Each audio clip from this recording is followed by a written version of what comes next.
the curve signal is particularly distorted in the last decade, given the forward guidance we've had and given the exceptionally low yields. So I think there's a chance that this is even a false signal. But even if it's not a false signal, I wouldn't be expecting a recession in 2023. The classic story on inversion is to keep riding the bull market for a chunk longer yet.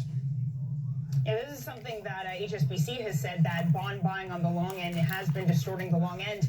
The curve, rather, don't read too much into it. Mark, we're also just getting a hothead crossing that the Hong Kong Hang Seng Tech Index has extended gains to 5%. I mean, we're also seeing China tech continues to be on fire, with hopes that China will participate in opening up the books to regulators or to auditors in the U.S.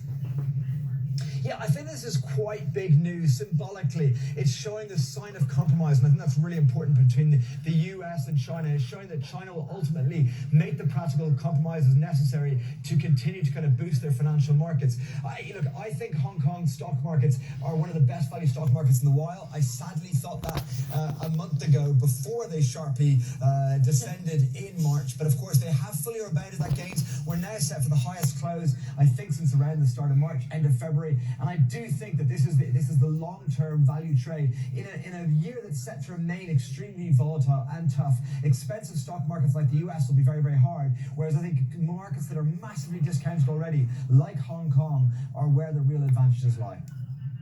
But then we also have to take into account a different China story, of course, beyond tech, which is the growth of COVID in different variants. Goldman Sachs says that the resilience of the yuan will fade. I mean, this is another big factor that continues to play through China markets. Yeah, I think the China COVID story is being underestimated at the moment, but I think it's more of a global asset story.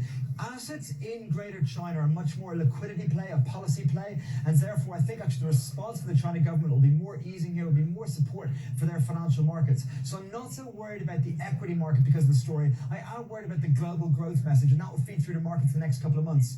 So going back to your initial question on the inversion, I am worried about how we'll think about global growth in the months ahead, but I don't think it's an immediate panic signal. And I think that's one of some of the mistake in some of the coverage recently, that people point to it and go, why are stocks rallying? Because they always do rally at this point in the cycle, and there's a little bit more juice in the trade.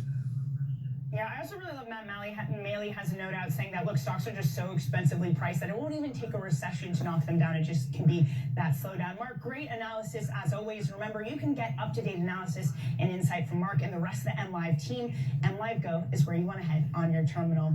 All right, let's turn now to our top story in Ukraine and Russia.